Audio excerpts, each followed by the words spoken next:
નવરાત્રીમાં છેડતી કરનાર સાવધાન થઈ જજો, નહીં સુધરો તો જેલની હવા ખાવી પડશે। સુરત મહિલા પોલીસનો એક્શન પ્લાન તૈયાર છે। મહિલા પોલીસ ટ્રેડિશનલ ડ્રેસ ધારણ કરશે। ટ્રેડિશનલ ડ્રેસ ધારણ કરી ગરબા પણ રમશે।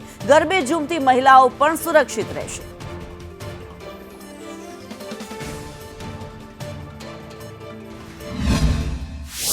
પોતાના વિસ્તારમાં તથા સુરત શહેરમાં જ્યાં જ્યાં પોતાના વિસ્તારમાં ગરબા થાય છે, જે શેરી ગરબા હોય કે ડોમમાં ચાલતા હોય કે કમર્શિયલ ગરબા હોય, એ ગરબામાં પોતે પેટ્રોલિંગમાં સતત રહેશે।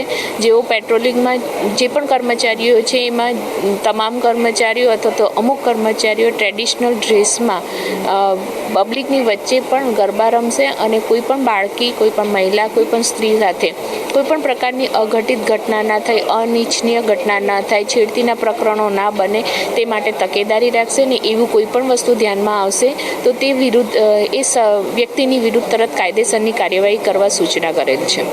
આ વખતે ખાસ કરીને સી ટીમ દ્વારા અમે એક આયોજન કરેલ છે, જેમાં દર વખતે હોતું નથી કે યુનિફોર્મ પહેરીને જ હોય છે બંદોબસ્ત। આ વખતે અમારી ટીમે આયોજન કરેલ છે કે ટ્રેડિશનલ લુકમાં લોકો સાથે રહીને, લોકો સાથે રમીને મહિલા તેમજ બાળ દીકરીઓની સુરક્ષા કરવાનું છે। વર્ષે સી ટીમના ઇન્ચાર્જના હુકમથી દર ફેરીએ જ્યાં ડોમમાં અથવા તો પાર્ટી પ્લોટ અથવા શેરી ગરબામાં જ્યાં ગરબા રમાવાનું આયોજન કરી રહેલા છે, ત્યાં દરેક પોલીસ સ્ટેશનના સી ટીમ્સ ટ્રેડિશનલ ડ્રેસ અથવા સાદા કપડામાં ત્યાં ગરબા રમી અને જે આવા અસામાજિક તત્વો જે ગરબા રમવા આવશે, નાની દીકરીઓ છે અથવા મહિલાઓને જે છેડતી કરશે, તે એમના પર અમારી તમામ સી ટીમ ગરબા રમતા જશે અને ત્યાં દેખરેખ કરતા જશે અને કોઈ આવો એક અસામાજિક તત્વ પકડાઈ આવે તો એમના ઉપર કાયદેસરની કાર્યવાહી કરી ઉપલા અધિકારીને જાણ કરવામાં આવશે। નવરાત્રિના કાર્યક્રમ દરમિયાન જે મહિલાઓ છે, બાળકીઓ છે, એમના જે છેડતીના ગુના બને છે,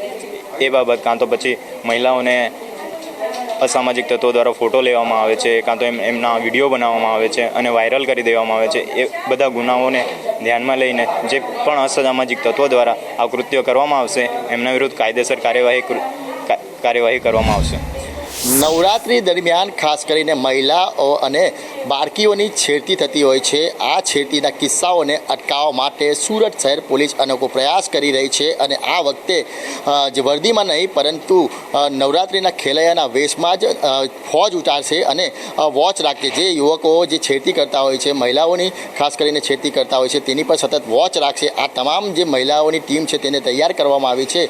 આવનારા દિવસોમાં જે રીતના નવરાત્રિ આવવાના છે તેને લઈને જે ખાસ મહિલાઓની સુરક્ષા માટે જે પગલું ભરવામાં આવી રહ્યું છે, ત્યારે જે કહેવાય કે પુરુષ પોલીસ હોય તે પણ ટ્રેડિશનલ ડ્રેસમાં આવશે અને મહિલા પોલીસ છે તે પણ જે કહેવાય કે આ ટ્રેડિશનલ ડ્રેસમાં આવશે અને તમામ જે છેડતીખોર છે તેની પર વોચ રાખશે। કોઈ અસામાજિક તત્વ છે તે ટિક્કરખોરી અથવા કોઈ મહિલાઓની છેડતી કરશે તેને તરત જ પકડી લેવામાં આવશે અને તેને હવાલાત ભેગો કરી દેવામાં આવશે। ત્યારે સુરત પોલીસનો અનેકો પ્રયાસ છે તે અત્યારે કરવામાં આવી રહ્યો છે, ખાસ કરીને નવરાત્રિને લઈને।